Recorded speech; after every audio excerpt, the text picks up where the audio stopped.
Abate la rimette dentro, esce Radu, porta vuota, gol! Gol! Abbiamo battuto il gatto nero, li abbiamo battuti tutti Alessio, grande Alessio, è bella la vita, lava quella zolla Alessio, lava quella zolla Alessio, lavala! Hello everyone and welcome to another episode of the SempreMilan podcast. I'm your host, Ollie Fisher. You can find me on Twitter at Ollie Fisher, joined once again by Anthony Torgrud. Hey, glad to be back. Glad to have Madison. We got the whole gang here. It took a lot of convincing. Maddie tried to bail on us again, but we wrestled him in here. You can find me on Twitter at Torgrud45. Yeah, I'm being forced to be here right now. But you guys can go ahead and follow me on Twitter at Madison_DT. Yeah, it kind of looks, based on your normal backdrop, that you're in some kind of, I don't know, hostage-style room. And yeah, I'm being held hostage right now. Yeah, not in my basement. In mine. Yeah. But yeah, it's all right. Yeah, where are you though? Because I'm in my basement. Oh, that's funny. He's in his basement. Yeah. But no, good. We're glad we managed to get you on, mate, 'cause we've got a lot to cover. Might as well start with the two games then that we've had. Kind of mixed fortunes, I guess, but we'll start with the one that came first. Midweek, we played Torino in the Coppa Italia, won 4-2 after extra time. And just as it looked like we were going to be knocked out by 2 goals from a centre-back, one of them a one-on-one finish and the other a header, Çalhanoğlu to the rescue. Yeah, that's a sentence you don't get to say much too often, and it seems like he's the only one that could score a goal for us now. So that's weird, but whatever. It is what it is. We're through. I'd rather have not played. Yeah, he does. I'd rather have not played 120 minutes on Tuesday. It was just unnecessary, and we saw the effect of that on the weekend, which we'll get to. But it is what it is. It's great we made it to the semis again. We've been doing that a lot lately. It's unfortunate we got to do 2 legs against Juve, not Inter, which I said last week, so I apologize for that. But it's Juve, even worse. So yeah, I guess cool. The team showed fight, so that's not something that we always see from a Milan side. And we won. So it's always exciting to win. I know in the group chat, we were all kind of torn. Like, do we want to continue in Coppa Italia or just concentrate on the league? I would have liked to concentrate on the league. I didn't want to lose, so it's like, right. Which one do you want? Yeah. I think the win is good for the team confidence and stuff. But yeah, we had some quality goals, and Çalhanoğlu shut up all of his haters, and he won us the game. It was a weird game. I thought, we did this usual thing of creating opportunities when we had our spells on top. But just kind of snatching at them and not being as clinical as we should have been. And we were made to pay for it, I must admit. I thought their equaliser, I think it's Bremer, I want to say he's called. Yeah, I thought he looked way offside, and then it turned out he was being played on by Conte, which was obviously a shame for him. And then he scored the header for the 2-1 goal, and I really thought at that point that Pioli wasn't going to throw everything at it and try get to extra time. I thought he was just going to sort of play it out and see what happens, and just like you said, maybe focus more on the league if we were to get knocked out, knowing that semi-final against Juve were to await. But I am glad the way that the game panned out in the end, because obviously Çalhanoğlu scored the equaliser, and his reaction said everything. He looked genuinely really fired up to have done that. And then extra time is always, especially in cup games like this when it's midweek and players, you get the feeling the players aren't fully physically invested in a game like that. It's a bit of a free-for-all, really. The first half, Kaya made a really good block, and we could have easily found ourselves 3-2 down. And then in the second half, I think we just had more legs than them, which was encouraging to see. Since Ibra came, we've seemed to have a lot more legs in us now. We're scoring goals towards the end of games, and we look like we just have more intensity, perhaps better fitness, better stamina than the opponents, and that was the case on Tuesday night. Torino looked shot by the end, and we could have ended up winning maybe 6-2 or something like that. Mm-hmm. And go ahead.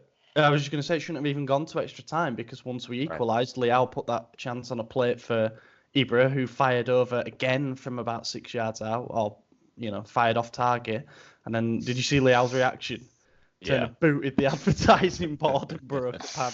That's what I was gonna mention though, because Matty touched on it a little bit, is that we're fighting now, and as soon as we got that equalizer, we almost stole it at the death there. Right after Zlatan missed that sitter, you saw him get fired up, and he had another shot that was saved, and then after that, I think right before the end of extra time there, or the end of stoppage time and regulation, he went for like a scissor kick, and it just happened to be blocked by, I think it was Simon. I'm not sure. Someone went to head it instead, and it went straight up, and like you see Zlatan do his kick, and I honestly thought it would have went in. It looked like it was pretty solid, but and we fought back, and then in extra time, I mean, looking at the score 4-2, you would never have guessed that this was a close game that we barely made it into at the end. This is going to be a funny comparison, but the game it reminds me of most was the 2013-14 Champions League final between Real Madrid and Atletico Madrid. Atletico scored early on. It was a header from Godin, and then it was like 1-0 till like the end of regulation. Ramos scored it, and then they went off and got like 4 in regulation time, or in extra time. And that's just the only game it reminded me of. Obviously, this is on a much smaller scale than that, but see what you mean, like when a team has the late heartbreak and then they can't really recover psychologically for extra time, and the other team piles it on. So the subs that were made, because there were 4, because you get an extra one for extra time, I'll read them out. Piatek only managed 65 minutes, and it proved to be his last game in a Milan shirt. We'll come on to the January stuff soon. Bonaventura came off for Leao. He again was fairly ineffectual, and Çalhanoğlu came on for Krunic. So Ibra, Leao, Çalhanoğlu came on, and all 3 made a massive impact. Maddie, do you have to give credit to Pioli again for getting the subs bang on? Absolutely. I feel like the past few managers we've always criticized for making bad subs.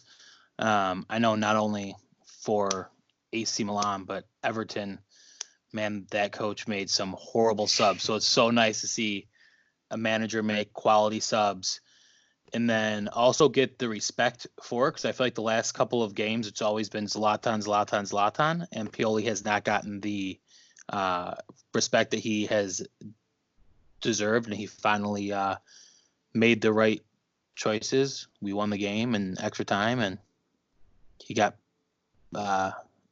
praised for it.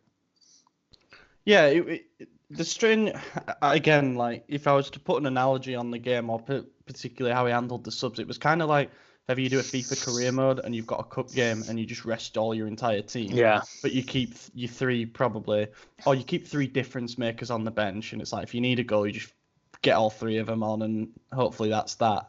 That's kind of how it was to me. I knew we had that additional firepower on the bench, but I was still worried, obviously, as we were going towards injury time, and thought getting knocked out at home, it just been a bad way for the unbeaten stretch to end. You know what I mean? Mm-hmm. To lose at home in the cup against Torino, especially when you consider last season we did the hard work in the semi-final by going to Lazio and drawing 0-0, and we just had to beat them at home, and they weren't as formidable last season, Lazio, as they are this time around. And I thought, we should win that 2-0. Maybe it should be routine. We go to another cup final. And that was a massive damp squib, because we lost that 1-0, and everyone was walking out of the stadium feeling disappointed, and no doubt the players were as well. So I was happy. Did you say a damp squid? Squib.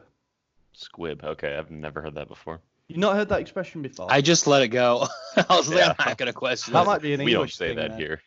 Yeah. It just means disappointment. It just means a letdown, really. It does sound like damp squid, but it is with a B. Okay. I don't know what a squib is. Me either. I know what a squib kick is. It's an NFL thing. Yeah. Might be it, because it's like a scuffed thing, isn't it? Mm-hmm. Yeah, that makes sense, actually. Yeah, it does. So, yeah, we managed to prevail and get through, sets up a 2-legger with Juve. It would be kind of mad if we did them over. Exercised our demons, finally not have to play Juve in the final.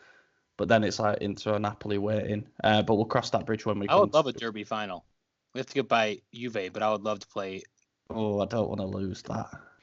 To be honest, I would love it too, though. I feel like I just love derbies. That's the only reason why. yeah, Win I or think lose, that's what it is, man. You know, Yeah, and our record against Inter in I would say knockout games. I know it's not a knockout game, but like the decisive one-off games has been really, really good. Obviously, we beat them twice in the early 2000s in the Champions League, in the quarters and the semis, and that was absolutely huge at the time.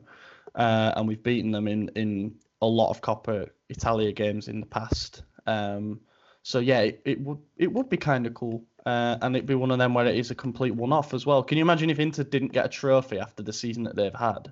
And that would be ideal. And we were the ones because of that. That'd be amazing. But yeah, we'll cross that bridge when we come to it. But it was an entertaining game, I'll say that much. 6 goals, and when you score 4 as well, it's almost like with the goal scoring problems we've had this season overall, it's almost like stat padding. You know, getting a few guys with goals under their belts, assists under their belts, and there's that thing about the substitutes combining for like 6 goals and assists combined. You know, when they came Something on. like that. Yeah, I saw a stat, and I don't remember the exact numbers anymore, but it was the amount of goals in however many games post Zlatan and pre Zlatan, and I mean it was incredible for huge difference. The effect that he's had, and the fact that he's only scored 2 of those goals. It was like 16 goals since he's arrived, or something like that, in I believe 7 games, right? Mm-hmm. And then before that, we had like 18 goals total or something, like Mad. for the rest of the season, something. Yeah. So I was blown away by that. I mean, the whole team is really transformed, and unfortunately, what we saw over the weekend when he was gone was the whole team transforming back into how they were pre-Zlatan. And I don't think we looked horrible. I think just the 2 strikers up top looked a little lost because normally one of them is playing with Zlatan. And I think if they had 2 or 3 more games together, they would be able to get it down. Bonaventura has also had a pretty wicked run of games where he just has not been in form. But I'm sure we'll come on to that later. Yeah, it was a struggle on Sunday. I agree. We didn't look terrible. We looked massively unorganised, though. And I do wonder how much of that... Well, I don't really wonder. There's no doubt that a lot of that was down to our entire week leading up to the... Well, a couple of days leading up to the game being decimated by various injuries and illnesses. It's just one of those things. I mean, when we were previewing the game last week, I said it's not going to be an easy one, purely because Verona are on a good run of form. They're actually only just below us in the table, still are. AJ, you thought it'd be an easy game, but obviously not with the prior knowledge that we'd be missing 5 of our regular starters, right. or 4 of them. So, yeah, obviously Musacchio came back in. Calabria at right back. He looked... I don't think he had an awful game, as some are making out. He didn't make any catastrophic errors, but still looks shot of confidence, and he's giving the ball away too much, but just thankfully didn't cost a direct goal this time. And yeah, Musacchio came in, and then the midfield was where the problem was for me. You know, I said that if we line up with the wrong midfield pairing, then we're going to get overrun by someone. And for parts of the game, Verona absolutely dominated us in the midfield, particularly in the first half. That Çalhanoğlu-Kessié pairing just did not work at all. And then, yeah, Bonaventura on the left, there's times when it's like playing a man down. And I hate to say that. And I know, AJ, you could easily turn around and say, I told you so. He's not actually as important to this team as people are making out. But he came back from injury. We saw his resurgence. And I thought he does genuinely deserve a shot to prove that he can play out there on the left, because he's done it before. He did it under Mihajlovic. I just don't think his legs are really there anymore, to be honest. And yeah, he just looks a bit cut adrift. Yeah, I've always been a big critic of him. That's no surprise. But I do agree he deserved an opportunity to prove that he still had a place on this team, still deserved to play out there. Unfortunately, this wasn't a good game for that. And we've seen it over the last 2 or 3 performances from him. They've all been really poor, and he's been one of the first subs each time. This one in particular was just destined to fail from the beginning, because we had him and Çalhanoğlu right next to each other, who really should be playing the same position. They both are that left mid. So having them there, they couldn't do overlapping runs. Like, they couldn't get anything going with Kessié in the midfield, and it was just, like you said earlier, it was disorganized. It wasn't good.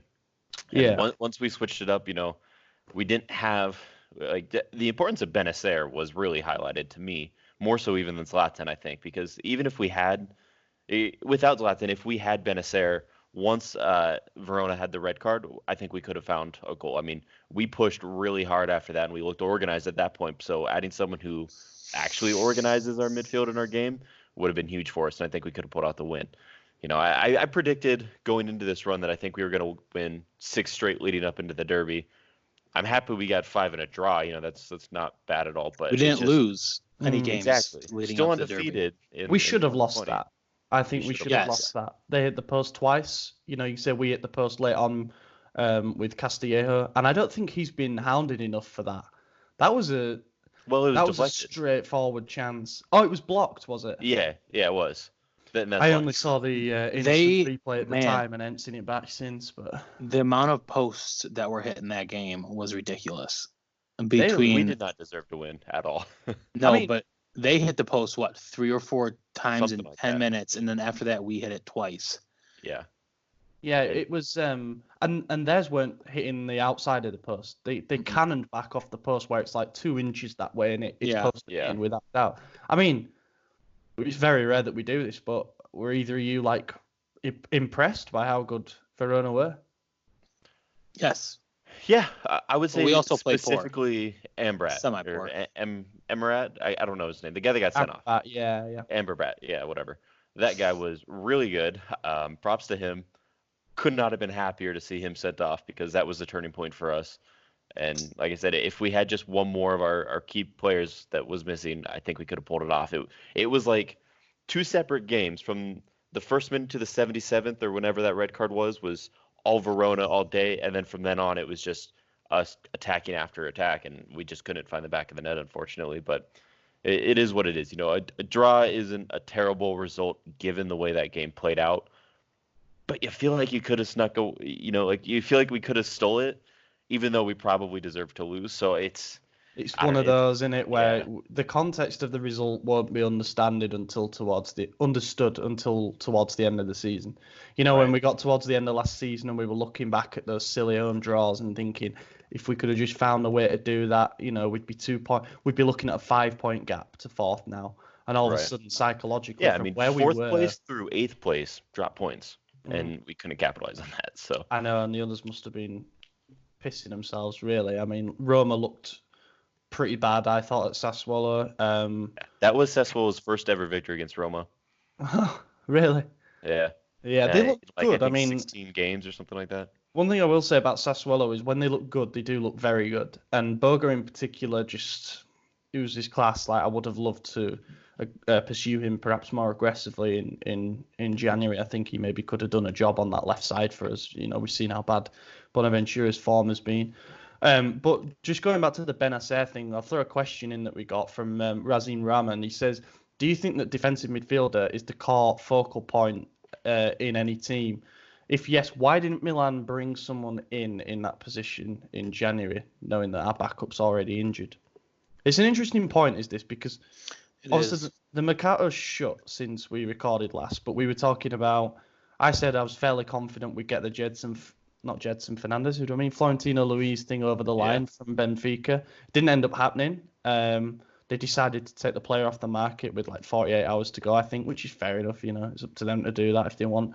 But we didn't go for anyone. And when we're playing a 4-4-2, it just feels like, if either of Kessié or Benacer goes down, and Benacer's going to get suspensions with the way that he plays, we have absolutely no one to insert there, especially with Krunic having his knock. I mean, that for me is a pretty gaping hole in our we saw that against Verona. We didn't have anyone that could fill in there. We had 2 left mids playing as a left mid and a center mid side by side, and then we had that's not going to work. Then you have Paqueta come in, who you could argue could play out wide as well. I mean, it's like 3 people the same position, and yet we still need a left wing somehow. It's incredible, and then we're missing this piece in the midfield. It's like without Benacer, like you said, we're lost, we're confused. So he's definitely one of, if not the most important player right now for us. I think so much of this, well, not the current situation, but it was mentioned when we had that that big market, that big summer window in 2017, and we were adding all the pieces, the Rodriguez, Andre Silva, Bonucci came in and stuff like that, and getting Belia over the line to play as the holding midfielder in that 4-3-3, everyone was stating just how important that was going to be in terms of him being the glue that holds everything together. In the end, his time at Milan's going to be reflected upon as a disaster when you consider the economic outlay that we've spent to get him here and keep him here. But I think there is definitely still an argument that a holding midfielder in any team, particularly someone who is sort of the combative type, like a Benacer or like when we had Bakayoko, they're without a doubt because they're the shield for the back four, they're the ball carriers, that they do so much, and it does feel like we've got a massive gap there. We don't have enough depth in that particular position, and it could really come to bite us on the ass between now and the end of the season, because it's not like we had these injury problems or suspension problems with 10 days left in the window. It's a problem that's come up now, and it's only now that we're realising how severe it is. Krunic might come back from injury. I don't think it's a serious thing that he's got. And Benacer is going to be back for the derby, but I think we should just remember this one game and that we didn't have the depth. And then there's the whole thing. I don't know if you've seen today, Carlo Pellegati's done a YouTube video. To give some context, the Leao Rebic pairing, for me, this may be harsh. It looked awful. Like it just didn't look good. I don't think they're both bad players individually, but as a front two, they were just. I think Madison hit the nail on the head there earlier. They're used. I think there's potential though. To Zlatan, they're not used to playing together.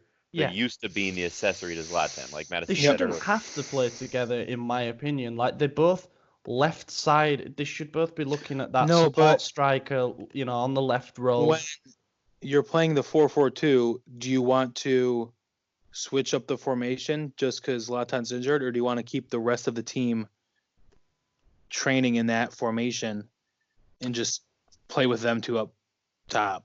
I think if having a target man is so fundamental to how you play, then you've got to find a different way to play. And also, it's like the chicken or the egg thing. Like, does it just expose, first of all, a critical lack of depth that we have by choosing not to replace Piatek? Yes, absolutely. I'm not saying Piontek's the guy who's going to go up and win every aerial duel like Ibra did, but he's certainly more used to playing as an out-and-out number 9. And that Leao and Rebic looked better playing alongside Piatek than they did alongside each other. Because of the movements, because of the space that they tend to occupy. It makes and Piontek's hold-up play has been hit or miss, but when it's hit, it's pretty good. So I think it just exposed a massive gap in our squad. And the Pellegatti thing was interesting. Take it with a pinch of salt because he's known for his nuclear hot takes and stuff. But He said that, we can't go the rest of the season now with 38-year-old Ibrahimovic being the absolute focal point of our team. And if we don't have him playing, then we don't score. It's as simple as that. So go out and sign a free agent to fix the problem. Like go and bring back Alessandro Matri, which was I think he was being deliberately sort of not hyperbolic, but exaggerative in saying things are so bad with our depth, we should go get this guy. But so here's my thing: Matri's not the answer, but I think he's right. I do think getting a free agent striker that could play as an out-and-out number 9 in the event that we need to do that, because, like you said, Leao Rebic plays that left side secondary striker, and then what happened in the midfield? We had a left mid, and then a left mid playing as a center left mid as well. We had 4 left central people all there as our focal point, and then we just this massive gap in the field. So we can't be doing stuff like that. And if, I don't know who is available as far as free agents go. Matri's not the one to be looking for. I'm sure there's just someone, looking now, actually. Yeah, I don't think there's many, but Marco Borriello got a mention. I mean, he's as cringe-worthy a name, if you know. I would take him over Matri just because I've seen Matri at Milan already. I don't need to do that again. Yeah, but it depends on who's going to help us the most. not who hasn't, Well, yeah. There's no good names for what it's worth. Well, that's because they're free agents. If there was a good name, they'd have a team. Mm-hmm. Yeah. Yeah, we don't have Lapadula still. God. I'm surprised. Honestly, I am surprised. I mean, as it was getting towards the middle end of that market, and there was all the rumours about Piatek going, and those gathered steam. I still never thought he'd actually leave. First of all, especially with the way that the negotiations were being reported and all that kind of stuff. But then also, I was surprised that we had absolutely no intentions of replacing him. Like, we could just get away with it. Hertha Berlin just came in at the very end. Fair play to them. Like, that was a huge hijacking from them because Spurs made a loan offer and we said no, and I believe Chelsea and United were also looking to loan him, and we said no, we only want a deal, and then Berlin said, well, we'll pay that option up front. I said, okay. Do you know who's their manager, by the way? Jurgen Klinsmann. Yeah. I watched him play. Do you know who forgot his coaching badges in California? Jurgen Klinsmann. I kind of like Hertha, like, as a team. I don't know why. There's just something about. I think it's because I love Berlin as a city and that. But I was happy to see that he was going there over because first of all, I don't have any personal problem with Piatek. I acknowledge that perhaps there's been a number of factors that have contributed to his failure this season and the need for a fresh start. I think the Bundesliga gives him a good chance of succeeding. You know, lots of teams in that league create lots of chances every game, and if you do that, then by law of averages, Piatek's going to put a few away. And also, the Premier League teams, in my opinion, throughout the whole thing were being really cheeky, and that's why I'm happy that Hertha kind of came in and hijacked it, because it's like, no, you can piss off with your loans. You earning like £90 million or whatever it is a year in TV deals alone. You can afford to pay good 25 for Piatek either. I don't think he's a Premier League. And I think he is. I think he would do well there. The problem is he was looking to replace an injury-ridden Harry Kane, so you would get half the season and then you'd be looking for a new club again. Or at Chelsea, where Abraham is clearly the focal point, he would be a backup striker. He would be a sub, and that's exactly what was to Giroud. Exactly. What do you guys think about his comments after he left? He's not wrong, but they were absolutely jabs. I don't blame him at all. I'd be pissed. I do 100%. blame him. I think no, I don't blame him. I think the comments were they were a dig. I understand. They were factually accurate. He said them, but also he made such a big deal when he got the number 9 shirt in the summer, and it was one that he requested as soon as he arrived from Genoa after half a good season in Serie A. And then he did the interview where he came out and said, "Oh, last time I moved for 35 mil, I want to be worth 60, 70 next time I'm." He's always been a very confident, self-assured player, even when he's not been showing it on the pitch. And then he goes there and he's like, "Oh, it's Milan's problem. It's not me. They change the strikers every season anyway." It's like, no, it's because you're shit. Like, man up. But at the same time, it was.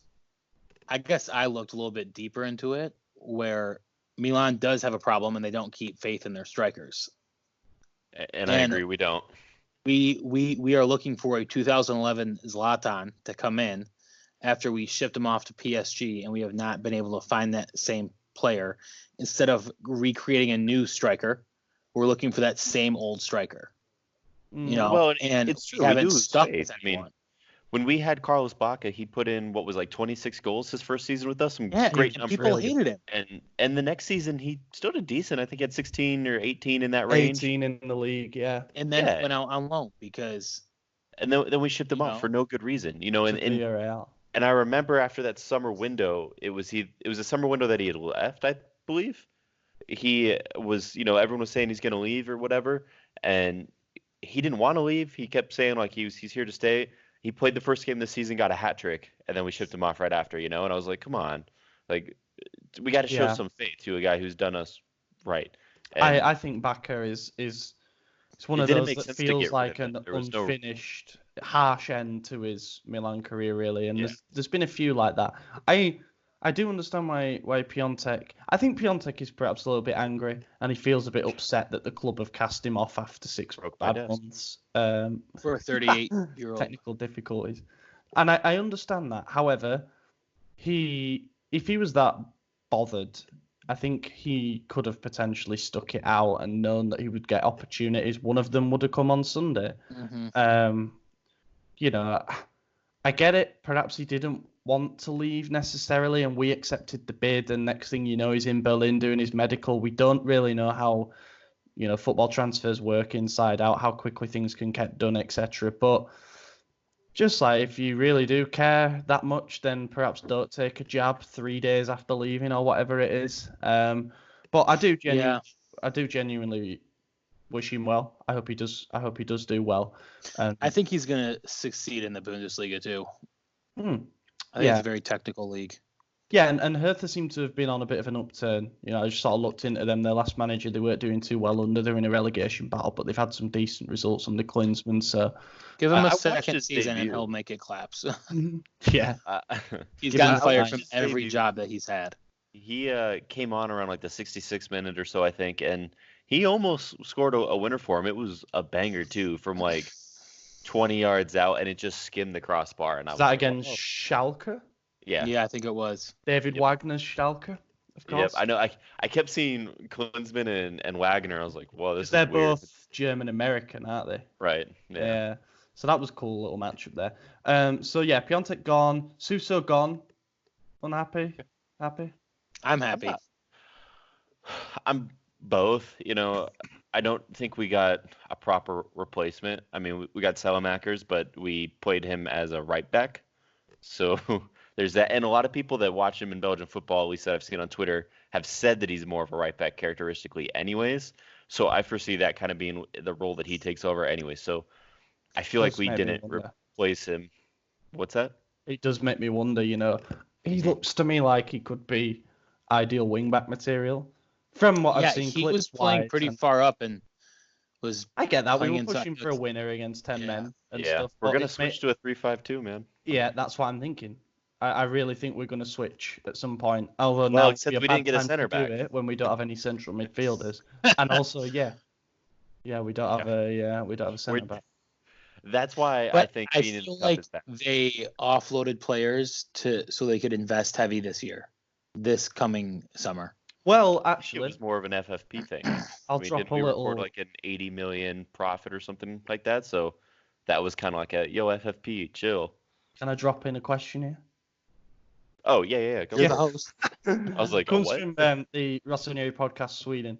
Do you think this window was inactive? I assume they mean in terms of permanent incomings because of a sale of the club this summer, or just because of FFP? You kind of touched on it there, but was it clearing the difference? I think it was both, yeah. That we want there to be a sale, so we are going to see it that way. But I also think that it was for FFP. Yeah, I think to cushion over a sale, to make the sale better, you want to make that transition easier. And one of the ways to do that is make sure there's no FFP hounding you down. There's no dead weight in the club.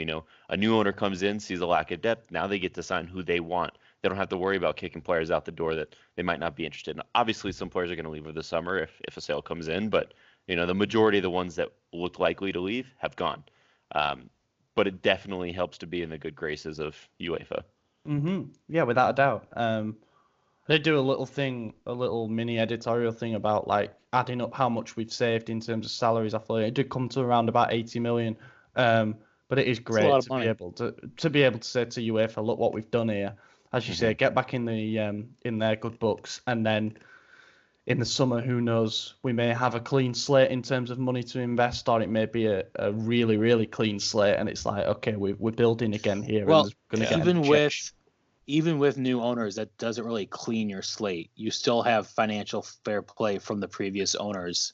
But the new owners would be coming in with a cleaner slate, with us having raised so many funds in January. Like, right. When Young Hong took over, we were able to invest so much in that one summer window, and yet it's been terrible for us in terms of our financial health since.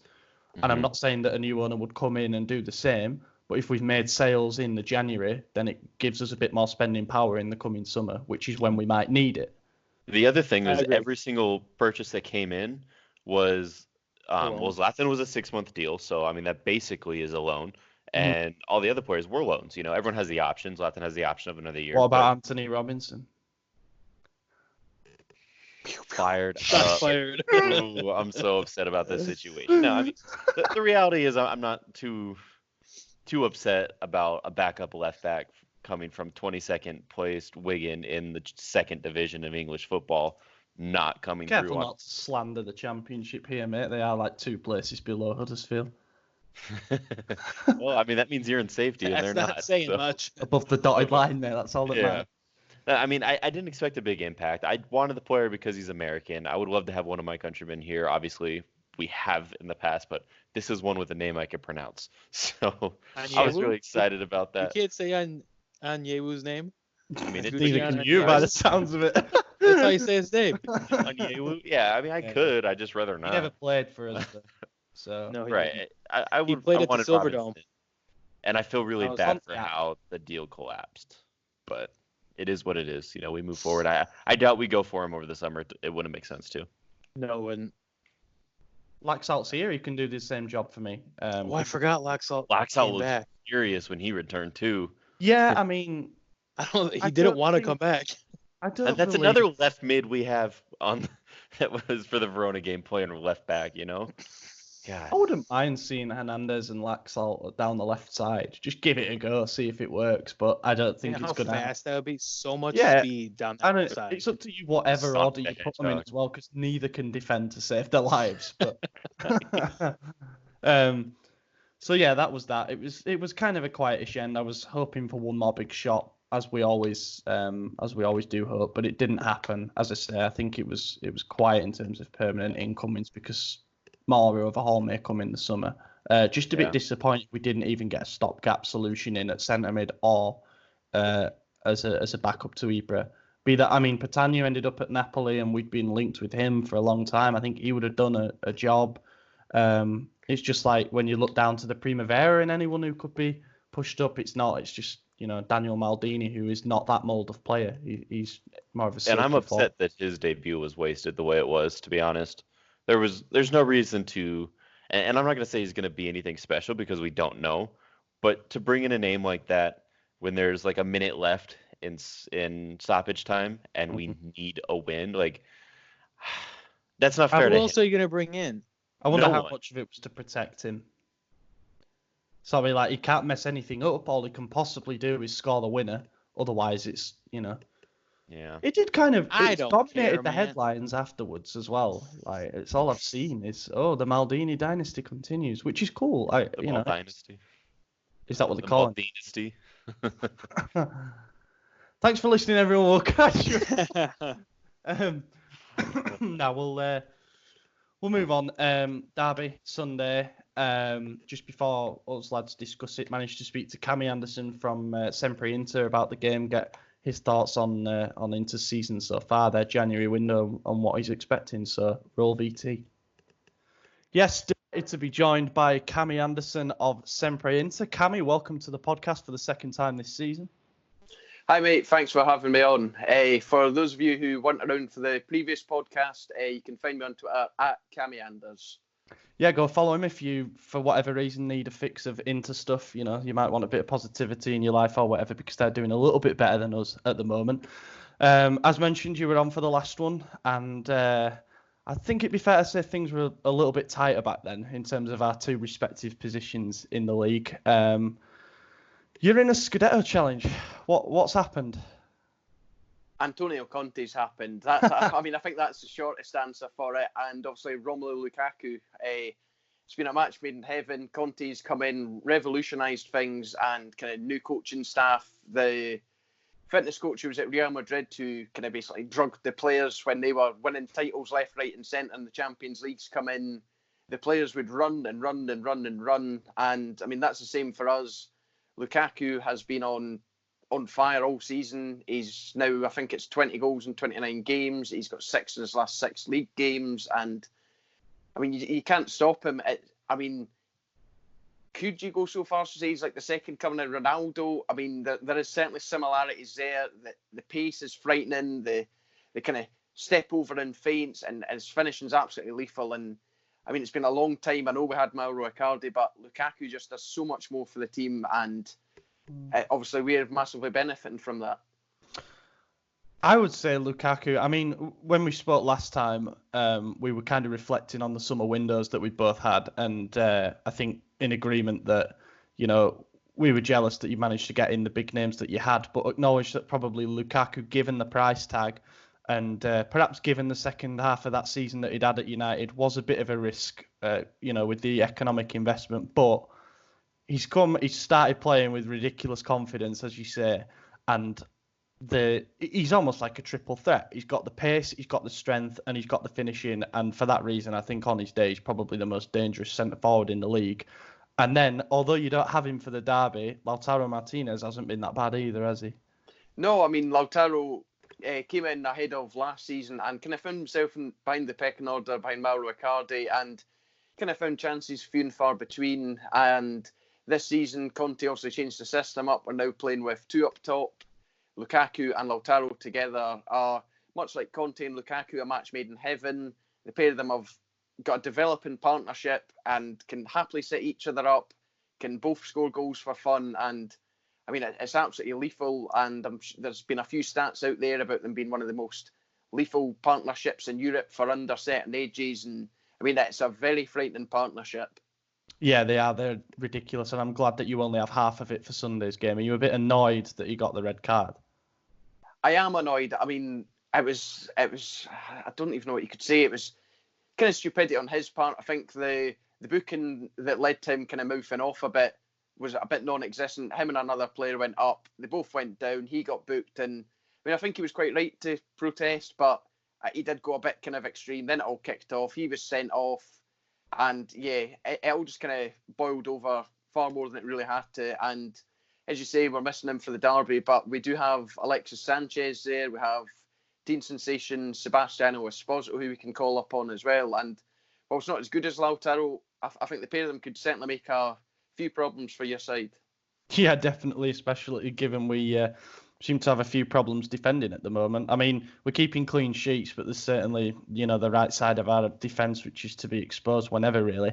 In the summer, you managed to get in, obviously, Sensi and Barella for the midfield, big investments, and now we're looking at January. You managed to get sort of Ashley Young in, and what would you say has been the best investment that Conte has made so far? Obviously Lukaku aside, who's the player that you think has been the biggest difference maker? It's quite difficult because he's kind of given new life to a lot of players who'd kind of fallen out of favour with the club. Antonio Candreva's kind of refound his best form under Conte. Conte has kind of managed to bring Stefan de Vrij up another level. Danilo D'Ambrosio's better again. He's now relying on Alessandro Bastoni most weeks ahead of Diego Godin, which I think just goes to show how good Bastoni is. Is he out as well? Bastoni is out, yeah. He got booked against Udinese there. So, yeah, unfortunately, he'll be missing. So I'd imagine it will be Godin that will come in. But, I mean, a back three of Godin, De Vrij and Skriniar is still pretty decent. And what about Handanovic? I've heard that he's going to be injured as well. Yeah, so Handanovic on Friday in training suffered a hand injury. The club have now since confirmed it's a hairline fracture to one of his fingers. Obviously, not the ideal injury for a goalkeeper. Missed Sunday's game against Udinese, and in came Daniel Padelli for his first Serie A start in something like 3.5 years. And I mean, he made a few right saves, didn't really have much to do. And clean sheet. Exactly, you can't complain with that. Handanovic, a few reports have said he's looking at kind of 3 or 4 weeks out. There has been one report today saying that he's trying his utmost to be back for the derby. So, I mean, might play with an injection or something like that. Yeah, maybe. Every chance. I think it'll certainly go down to the wire. He did go on the bench on Sunday, despite being injured. I think it was more just of a kind of support thing for his fellow goalkeepers union and all that. But yeah, I think certainly if Handanovic isn't playing, it boosts your chances. Padelli's not really played all that much. Granted, when he has been called upon, the few times he has played for us, he's done all right, not really done anything wrong. But Samir Handanovic, to me, is the best goalkeeper that is currently playing in Italy. So that's going to cause... I would agree for what it's worth, because he's done it, for over a decade. But there'll be a few who argue Donnarumma's case there. Maybe even, God, who do I mean? No, Napoli keeper, Mere. But yeah, Handanovic is definitely up there. He's been the most consistent over the past decade, without a doubt. January window, happy with who you managed to get in? Yeah, I mean, the window kind of started with all these big, right, it's going to be Arturo Vidal, and then that kind of became quite difficult, and they changed their manager, so that kind of died down. We'd brought in Ashley Young from Manchester United, which was a bit of a weird signing. I mean, I've seen Young play a lot, obviously full of the Premier League and what have you, so I've certainly seen a lot of Young, but I certainly had reservations when I seen that a 34-year-old who hadn't played outside of England before was kind of taking his first steps outside. But I mean, he's proven me wrong. He's been absolutely superb in his appearances so far. And I said to a few of my pals, it's hard to believe that he's actually 34. The kind of energy he's got going up and down the wing, he's got superb crossing ability. And yeah, can't really complain with him. The second signing through the door was Victor Moses. Of course, Conte worked very successfully with him at Chelsea, so I can kind of understand the kind of what was behind that move. Although when you consider like say Marcus Alonso, Emerson Palmieri, and Leonardo Spinazzola, among many others, were linked, I can't kind of help but feel maybe we've been let down a wee bit. But yeah, I mean, he's not really played too much yet. He did play against Udinese and did get skint quite a bit, but it's going to take a lot of time for a player who wasn't exactly playing much prior to coming to us to kind of get back into the swing of things. The big headline signing was, of course, Christian Eriksen from Spurs. Quite how we managed to convince them to let him go for 20 million, I have no idea. I mean, I know his contract was up, but to sign a player of his calibre for 20 million is phenomenal business. I mean, I said to a few others that I'd have quite happily paid 80 million for him if it had been the summer. I think a lot of Spurs fans had kind of grown tired with Eriksen. I think his performance levels had dropped, as it did look like his time with the club was coming to an end. But I'm confident that he can be certainly a big player for us in the coming years. Yeah, that was an interesting one, the way that it was all going, because there was all the various things that were coming out in both the English media and the Italian media about it being like, Inter have offered 10 mil, Spurs want 20. Inter have offered 11, Spurs want 20. And then eventually you managed to strike the deal to get in there in January, just as it looked like it might be pushed to the wire a bit. I'm guessing that Conte sort of had to change things a little bit and go with like a 3-4-1-2 to have him in the hole. Yeah, well, that was the formation that we went with against Fiorentina. And then certainly it looked like he was kind of playing that attacking midfield role in behind the two strikers against Udinese. And I'd imagine that probably will be a system that we see kind of more from Inter going forward. Of course, the 3-5-2 is a tried and tested system and has brought us a lot of success. But I mean, when you've got a player like Christian Eriksen, you've got to be playing him in his best position. I don't think you can afford to be playing him out of a favoured position. Although very versatile, as I say, he's got to be playing kind of in that hole just behind the strikers. You kind of seen when he was at Spurs what he could do in that position, and I think with Lukaku and Lautaro ahead, it's surely going to bring tons of goals.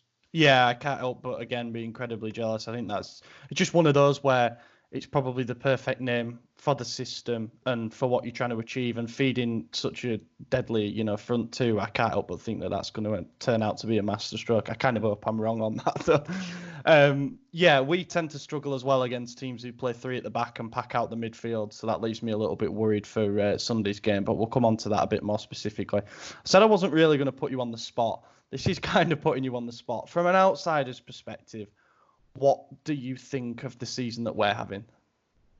I mean, I think it's not been as bad as I think some would make out. The start was obviously absolutely horrendous under Gianpaolo, and I mean, to sack a manager after 8 or 9 games was crazy. But 7. Well, there you go. That's even worse.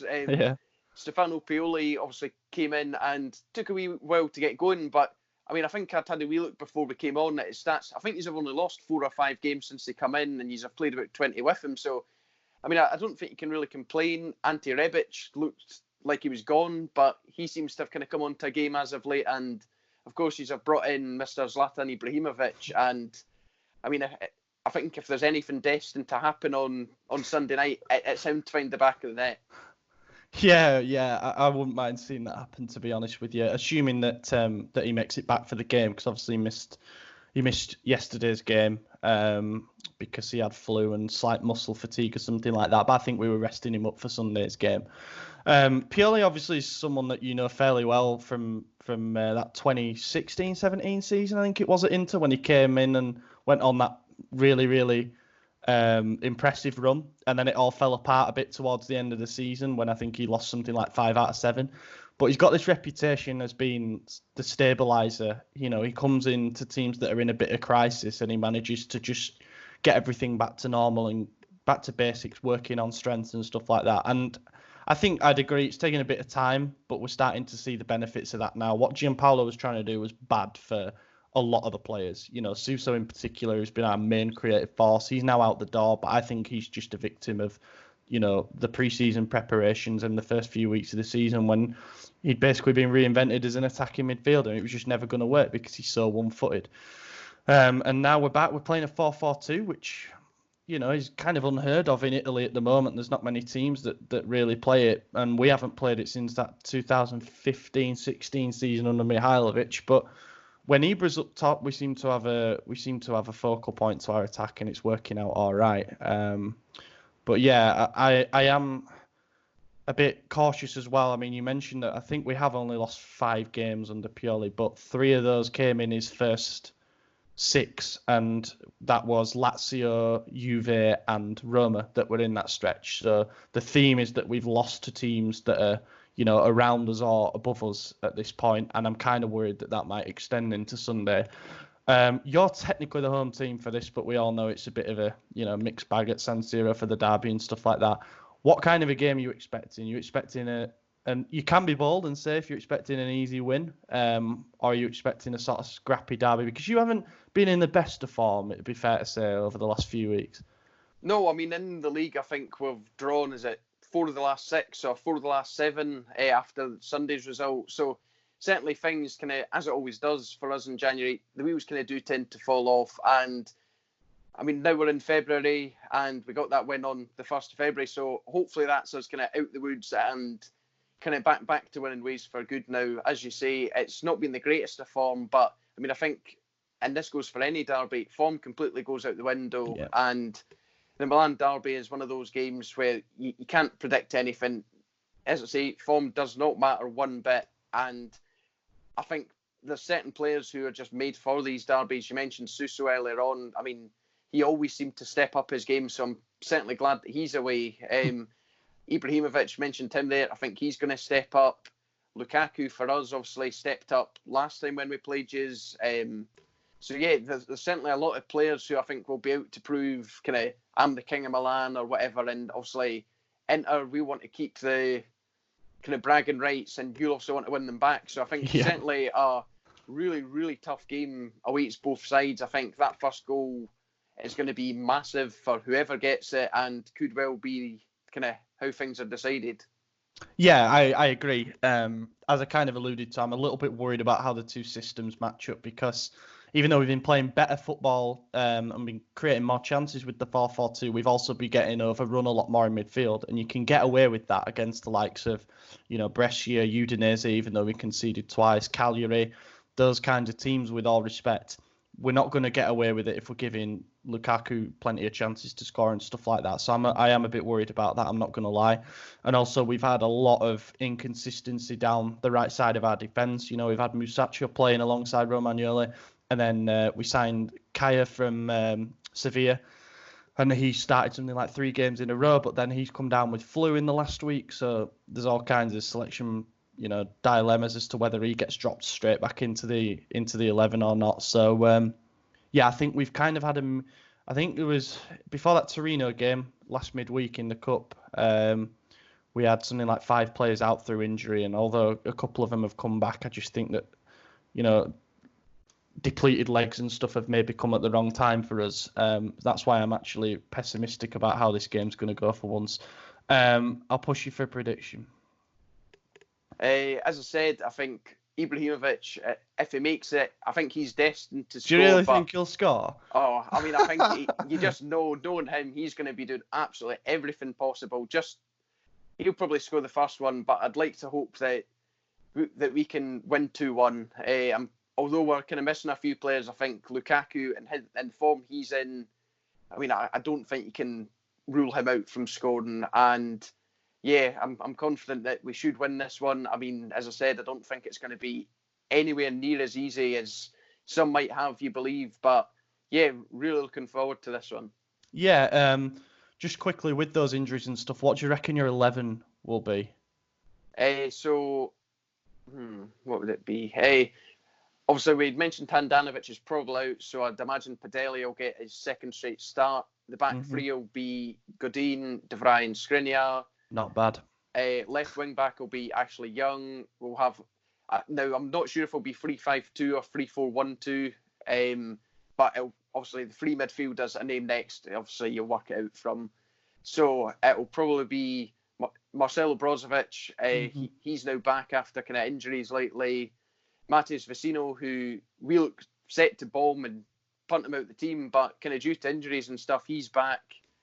But in fact, no, I'll take him out the team. It'll probably be Brozovic, Barella, and Eriksson. But yeah, I'll go Brozovic, Barella, Eriksson, and then at right wing back, I don't think it'll be Moses. I think we'll probably go for a safer option in either Candreva or D'Ambrosio. Of course, last time we played, D'Ambrosio had that heroic block on the line.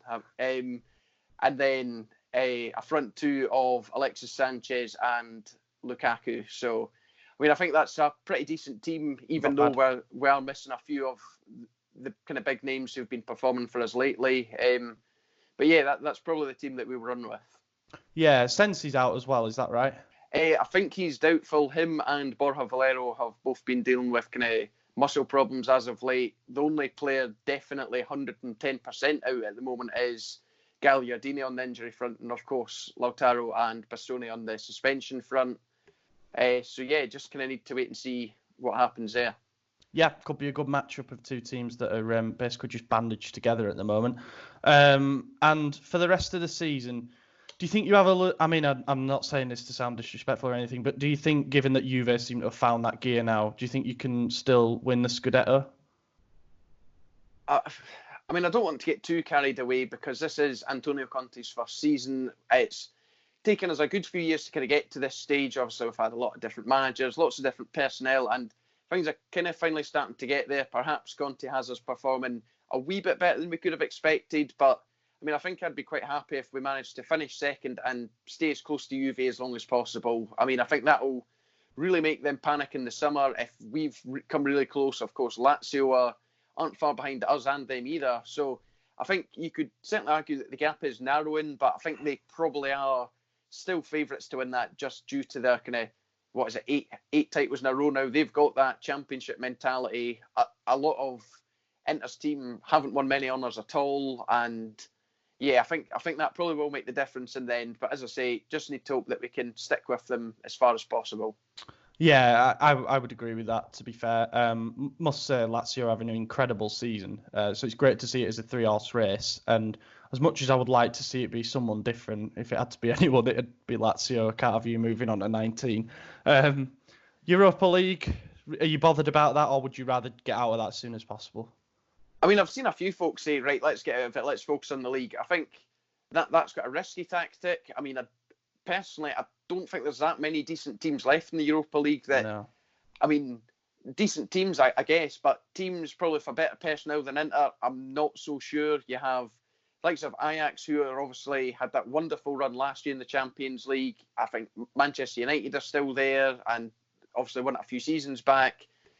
Sevilla, who always seem to win the Europa League, are still there. But, I mean, a lot of the other teams are kind of smaller teams that, with all due respect to them, Inter should be beaten. And I'd like to hope that either we go all the way in the Europa League or try and win the Coppa Italia, because I think the clubs owners Suning are desperate to get the first piece of silverware. And, I mean, I think that would massively help and really kind of attract more players to us if we can say, right, we're now actually winning silverware again. It's been, 8 or 9 years since we last won like something. 3,000 days. There's a Twitter account dedicated to it somewhere, which is absolutely hilarious. But so however long it's been too long. So if we win stuff, fantastic. And I'd far rather we either win the Coppa or Europa League than try and go all out for the league, end up with nothing, and then kind of feel a bit disappointed. Although, I think it would be quite hard to be disappointed given how well we have done. Obviously, the Champions League was a bit disappointing, but I think it's the first time in about 4 or 5 seasons we've been in the semis of the Coppa, and we've got quite a kind draw in the Europa League as well, so I'm expecting us to go far in that. Yeah, well, yeah, competing on 3 fronts, which is all very good. Wish you the best luck for the rest of the season, Sunday aside. And yeah, cheers very much for coming on again, and we'll have you on no doubt next season, maybe even in pre-season for some kind of pre-season collab or whatever. But yeah, in the meantime, Cammy, thanks for joining me. You can find him on Twitter at Cammy Anders. Is that correct? Yeah, that is correct. Excellent. Thanks again for having me on, and Forza Inter. Yeah, thank you to Cammy for joining us there. Hopefully he's wrong with the 2-1 prediction, but to be honest, lads, I'm shitting it a bit for this one. 2-1's not a bad prediction. I mean, let's be real. Pretty favorable. Does anyone think that we're winning this? I personally don't. Maddie thinks we're winning. Okay, well. I predict a win every week. You'll get it right eventually. I don't know, man. I've been on a roll with my predictions, and I finally got one wrong. So I'm gonna say we lose, and just hope I'm on a losing streak now. Yeah, Maddie, you actually think we're gonna win? No, I think that we'll probably draw 2-2. I would like to see maybe. Well, hold on now. Handanovic is out, right? Mm-hmm. Handanovic is out. Sensi's out. And Lautaro. Lautaro's suspended. Centre back suspended. Bastoni. So they're going to have to put Godin in there. And Godin, as good a name as he is, has apparently not been good this season for them. I think his legs have gone. Well, he's slow. But then again, so Godin's Skriniar for eye. Well, Godin will play as the right centre back, correct? So. And so we have match him against Teo. Who is their backup goalie? Daniele Padelli. He looks just like a hell of a game game. Also. Because every goalie has a hell of a game against us. Right. I think actually the conditions are favorable for us. So it's possible we'll have Zlatan's grit. These boys that are, and I do say boys because that's what our players are. They're boys. Very few of them are men. But they're going to come out, and this is going to be a derby that they've never experienced because it's going to have Zlatan's intensity. So who knows? Maybe we make it happen. Well, just on the youth thing, seeing that Sunday was the 13th time in the league this season we've fielded starting 11 with an average age under 25. Jeez. Don't win out with kids, do you? You know? But yeah, I am a little bit scared for the derby purely because, and I say this like seemingly every week, but we tend to get overrun by teams who play 3 at the back and pack out the midfield, and that's exactly what Conte's team does. It happened in the first derby of the season, and it's going to happen more so now, I think, because we're playing wide open, sort of expansive football, trying to create chances. We're coming up against a better strike force than ours, a much better midfield. I just don't think it bodes well. Like, I wouldn't be surprised to see us get spanked, but I don't think it'll happen because derbies tend to be a bit more unpredictable than that. Cammy's prediction was interesting about Zlatan scoring to give us the lead and then them roaring back. I could potentially see something like that. I would love to see Zlatan score, just like a screamer. And do that celebration again in front of her. That would be absolutely superb. I would pay a lot of money to see him score and celebrate in front of the curve. That would be amazing. Yeah. But part of me wants to cry right now because I originally planned on being at this derby. Like, as of right now, I should be in Paris, and then I should have been going to Milan tomorrow. But I'm not. I'm sitting here in Arizona. It's better than sitting in Detroit, Michigan. That's true. It is in better a basement in Detroit, Michigan, which I think is where most of D12 recorded their albums. Could be right. Yeah. I feel like that's also the start of every missing persons report in Michigan. There are more basements in Michigan Detroit. people. I have a very nice basement. Thank you very much. You do. Your basement's much nicer than mine because I don't have one. So yeah, derby. Let's hope we do all right, and then we've got Juve in the cup next week as well. But obviously, we'll 3 days later. Yeah, we'll record before then. Yes. Yeah. The game's on Sunday. We record Sunday. We record Monday nights, and it's not until Wednesday. So just in terms of other news that's come up, obviously we record on Mondays. Today it came out from German outlet newspaper, whatever, Bild, saying that Ralf Rangnick is in advanced talks to become both the head coach and sporting director of AC Milan for next season. Of who? It's interesting. AC Milan. No, it's interesting because Bild is actually pretty reliable, so I'm torn on what to believe because we have good information that says Bradia and Allegri taking over instead. So I don't know. I like both options. I think I don't know. I don't think we're going to be sold. I think that's just a lot of fake news that has been spun up that some reporters made. And some reporter being Vito Angeli, but you know. Oh, my bad, Vito. Yeah. I didn't know that he confirmed it. I understand the skepticism about it. You know, we don't have to. We've been round in circles before talking about the sale thing. Let's see what happens. But if this is an Elliott move, they're planning on just hanging on to the club for that little bit longer, and they think that instead of having a complete revolution, you know, in terms of the players and stuff again, they think that they need to bring in one revolutionary figure to kind of overhaul the way that the club operates, and they think this is the guy. Based on his track record, you know, I've done a lot of research today. I've done a piece on Rangnick and his background and, you know, his time as a head coach, as a director, his recruitment, all that kind of stuff. He's got a very, very impressive CV. And this is a very Elliott thing, in my opinion. You know, he does have links to America. He's currently head of international relations and scouting for Red Bull football, you know, the football side of their business. So he's involved with the New York Red Bulls. He's involved with Red Bull Brazil and obviously Leipzig and Salzburg. So he's still involved in football in a capacity. Wouldn't surprise me if Elliott are looking at this and thinking this could be our guy moving forward. And that's, you know, that might be an alternative avenue to the sale. Like if the sale doesn't happen, then this could be a good potential plan. It makes sense to have one guy, one vision. You know, like obviously Maldini, Boban, and Massara seem to be on the same page, but they also have to answer to Gazidis, who has to answer to the singers. And it's just like this huge conglomerate of people who all seem to have different ideas and they can't get on the same page. And so that's where we get the messes that we've created. Whereas if we just have Ralf here, we got one guy. He says, I have an idea. That's what I'm going to do. And he just does it. And I think even if it's the wrong ideas, the continuity there is going to be so much better for us than this constant restart that we do every 6 months. It would be better. I think it's a good move. I don't know if it's like the end goal, but I do think it's a step in the right direction. Absolutely. I also think you need to consider the potential that it taps into as well. You know, Rangnick's a really, really well-connected guy.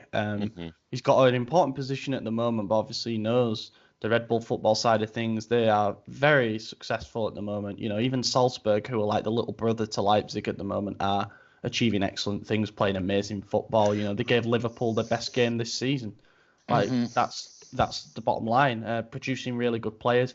And you think Rangnick comes here, he knows some of the best scouts in the business. Why can't he bring them along as well and say, look, I've got a project here. You're going to like it. So I think you need to consider the potential of what Rangnick could attract. And not only that, imagine only controlling one team compared to three, you know? Right.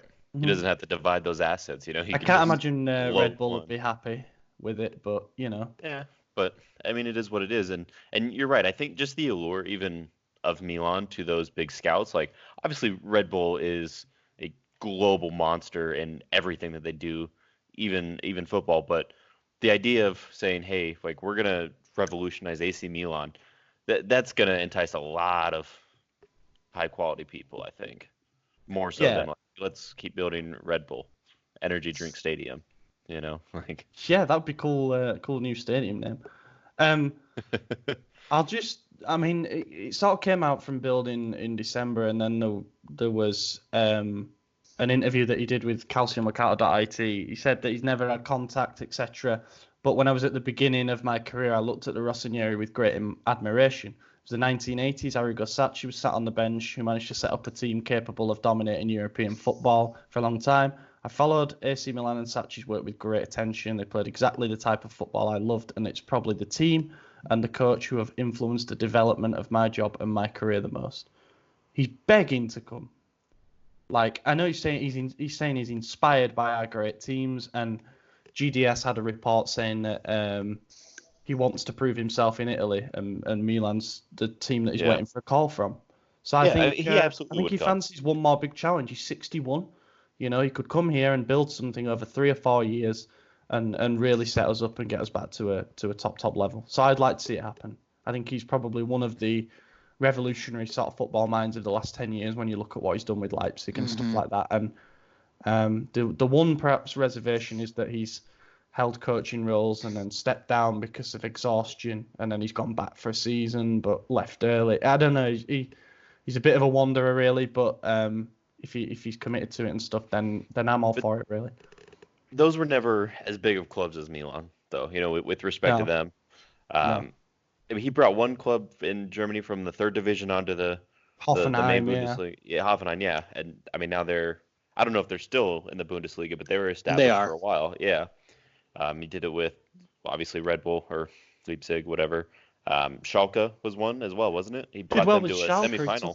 Took him to second, got him to the Champions League semis. That was when they beat... it was the season after Inter won the treble, and they beat him 7-3 on aggregate. I will never forget that. Schalke was pretty good for a few years after that as well. Yeah, he set him up for success, absolutely. I love the move. I would like to see it happen. Yeah, I guess the only reason we're giving this a bit more credibility is because, as you say, Bild do tend to have a bit of reliability, and also they're so insistent on it and that it's happening. And also, Milan News, Anto Vitiello came out with something earlier saying that the club are happy with Pioli's work, but like everything, they'll assess at the end of the season before making a relevant decision. It's like, that's not a denial, lads. Yeah. You know, I know sometimes we say denial's as good as confirmation, but that is like... That's tiptoeing around it. Yeah, that's very much like, we're not going to, speak about that. We'll see. We're not getting Champions League, so he's not staying. If we get Europa League, though, I think it's something to build upon. You know, the extra money will help. So the extra $5 million. I think it's more than that. Yeah, I thought it was like 30, 35. Yeah. I thought we only got like 5 to 50. That's because we crashed out in the group stage or whatever it was. Olympiacos away was the undoing of our entire club. Pepe Reina disaster class. Yeah. Yeah. I think that's pretty much it then, boys, really. Been an action-packed one, but a good one. Once again, thanks to Cammy for joining us. And yeah, no doubt we'll have him on next season for another Derby preview, assuming neither of us get relegated. But in the meantime, thank you very much for listening and being your host, Ollie Fisher. You can find me on Twitter at Ollie Fisher or at Kilpin Chronicle for some more explicit Milan-based rants. Being joined by Anthony Torgrud. Yeah, it was a lot of fun this episode. You can find me on Twitter at Torgrud45. And if you guys are watching on YouTube, please like the video, subscribe, does a lot for us. So really appreciate the support we've gained on there. A lot of traction. So yeah, cheers. Keep moving forward with that. Ready? Yeah, happy to be back. Happy you guys forced me on this week. And you guys can go ahead and follow me on Twitter at Madison_DT. Yes, thank you very much for listening, everyone. We'll catch you in a week's time. Patrick, mettila in mezzo Patrick, palla nostra, Suso, tira Alessio, Suso, tira, perché non tiriamo? Ma perché non tiriamo? Gol! Alessio Romagnoli, gol! Alessio Romagnoli! Alessio! Il gol del capitano ancora all'ultimo, come Gilardino, detto ieri in conferenza.